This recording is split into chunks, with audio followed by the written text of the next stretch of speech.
Hi everyone, thank you for viewing. My name is Gabriel, and for my senior capstone, I hosted 2 speaker panels discussing wetland health and the factors that influence these ecosystems while trying to emphasize the connectivity between these seemingly disconnected systems that is critical for their survival.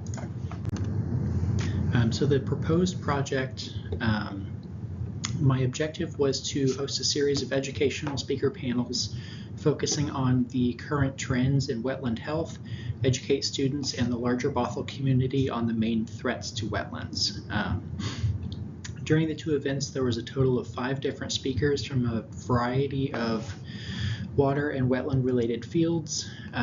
There were 2 from Cascadia, 1 from the city of Bothell, 1 from a local nonprofit called Beavers Northwest, and 1 from Orca Conservancy.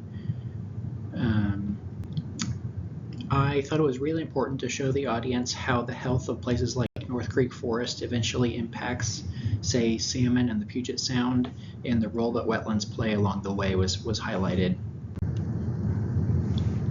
One of the articles I found most critical to the success of this project details the decrease in total wetland acreage in the continental U.S. It was hard to choose what my sources should cover since my project included stakeholder communication and organization of the panels, and then just so much background research that went into writing the questions for these panels. So that said, I chose to highlight a report by the Fish and Wildlife Service from 2024. These graphs on the screen are a small view into the continuing decline of wetlands across the U.S., and they each compare increases and decreases in acreage for different types of wetlands. The top graph compares annual changes in salt marshes and non-vegetated saltwater wetlands from the 50s until 2019. And the bottom graph is comparing annual changes in non-vegetated and vegetated freshwater wetlands. And so for both, there's clearly just so much more loss than gain. Historically, the largest culprit for habitat loss has been farming, but recent declines are largely due to urban development and housing sprawl. This information was critical due to the nature of the speaker panels. I needed to be as informed and up to date as possible, so the discussions were able to go beyond what the typical what is a wetland and touched on the larger issues and trajectory of wetlands in the U.S. So the implementation, one nice thing about hosting 2 events for my capstone is that on the second time around, I was able to correct some mistakes from the first event. Some notable changes I made were to the content, which was based on feedback given after the first event. Speaker volume, there were some issues with the microphones in the room. I tried to speak up the second time around, and although the microphones still didn't work, I thought it was successful. I didn't have as many comments about needing to speak up the second time around. And confidence, which is definitely something I struggle with in public speaking situations, but going into the second event, I felt much more sure of myself, and so the conversations seemed more dynamic and well-rounded. Tasks completed.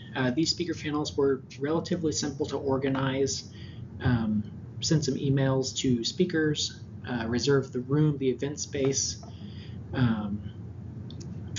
But yeah, the bulk of my work was in background research and writing questions to ask during the event.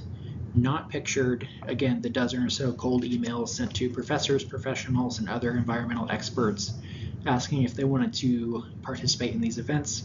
Luckily, some said yes, and one speaker even volunteered for both of the events.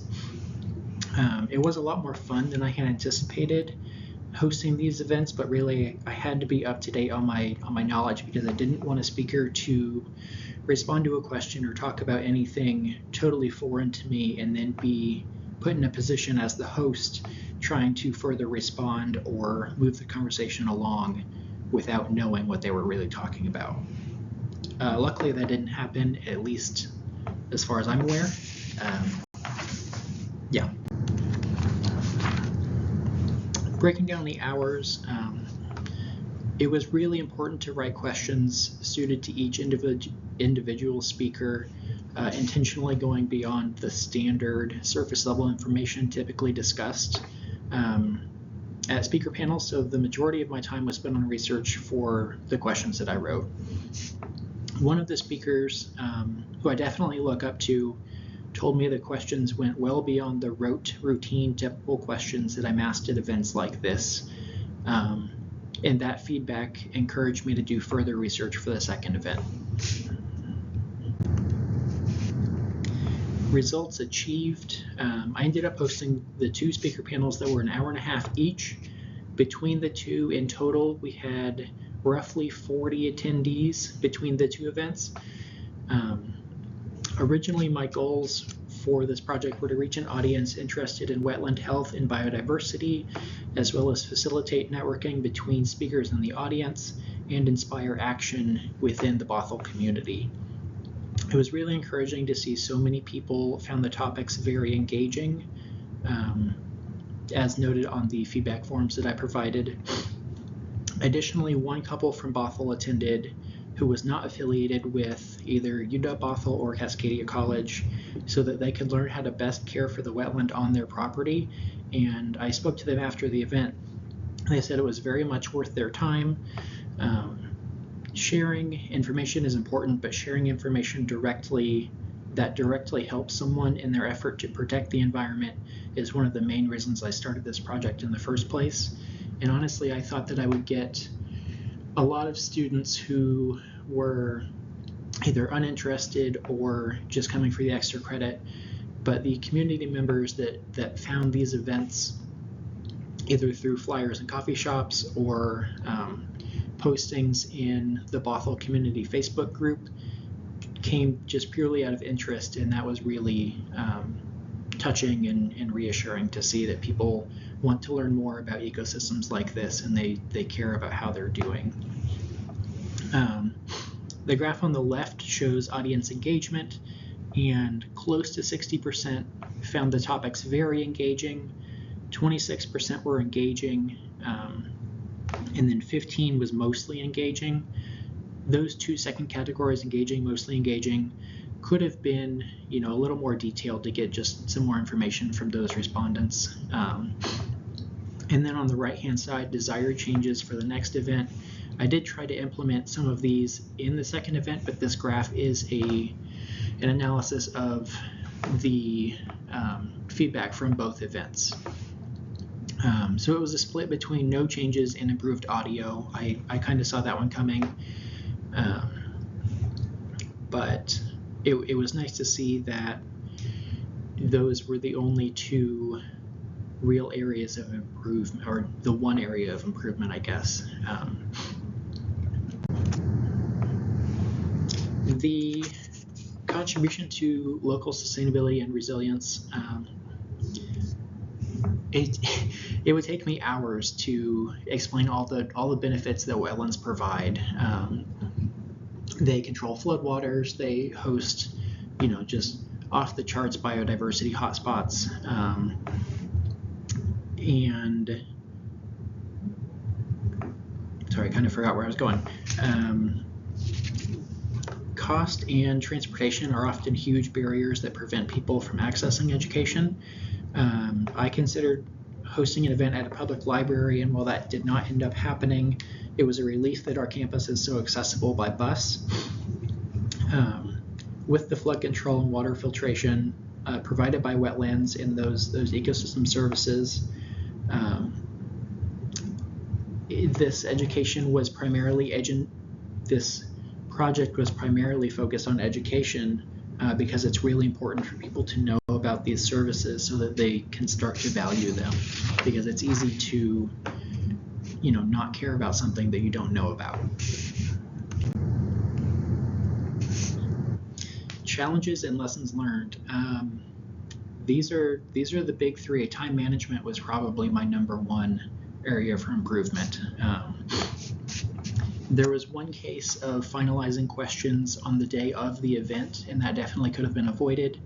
I had them prepared about a week ahead of time so that I could send them to the speakers, but I thought they weren't advanced enough compared to the first event.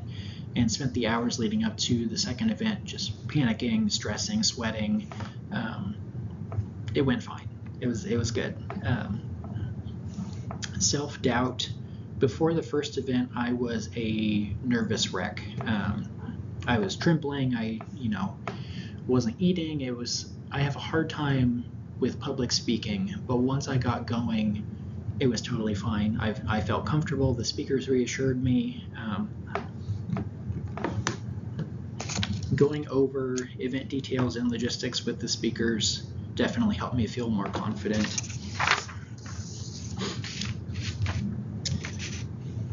Organization. There was one instance of sending event details, critical details like time and place, to all of the speakers but one. That speaker is someone I've worked with professionally in the past, and because we had a more developed relationship than I had with the other speakers, I let that get in the way of providing the essential details that a well-organized event needs. And feedback. Having professors and mentors review the topics and questions and layout for the event was an enormous help. The events would not have been nearly successful without the connections I've made in asking for that help. Feedback from attendees also helped each event go a little more smoothly. I tweaked some details and shifted content towards the topics the audience was interested in hearing at the second event, while remaining true to the original idea I had for the speaker panels. It would have been helpful to get contact information from audience members, so I could have reached out directly to those who attended the first event and let them know about the second event. I advertised in all the same ways, maybe a little bit more for the second event, but since it was held on a non-instructional day at Cascadia, which I was not aware of when I reserved the room, turnout was still pretty healthy.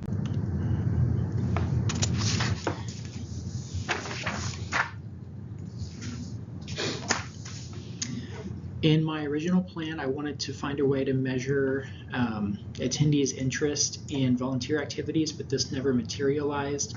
If I'd spent more time preparing the feedback forms, I would have gotten everyone's contact info and been able to follow up and see if they had acted on any of the information that they learned or was shared during the events.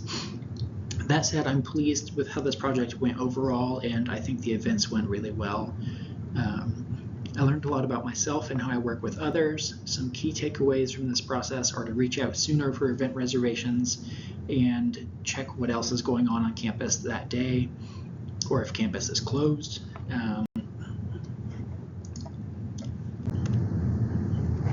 And that's all I've got. I wanted to say thank you so much to all of my professors and mentors and anyone who's helped me at my time at Cascadia. I could not have done this without your help.